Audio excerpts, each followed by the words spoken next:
हजिगले कि साइनी एवं महुआ। साइनी घोष जहाँ को छोटी ममता बोली कहा जाउथिला, जे बारंबार कहते सफेद साड़ी और चप्पल और ममता सब पे भारी ए प्रकार एक नारा से दौले एवं महुआ मैत्र जे सबु बेले ममता सपक्ष में बाहर विजुअल उपरे आपनकर दृष्टि आकर्षण करदेवाई चाहिए।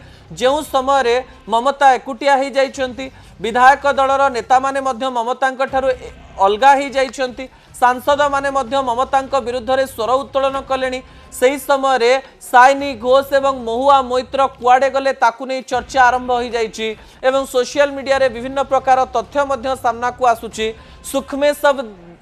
सुख में सब दासी दुख में ना कोई ए प्रकार एक चर्चा सोशल मीडिया रे ट्रेंड करुछि।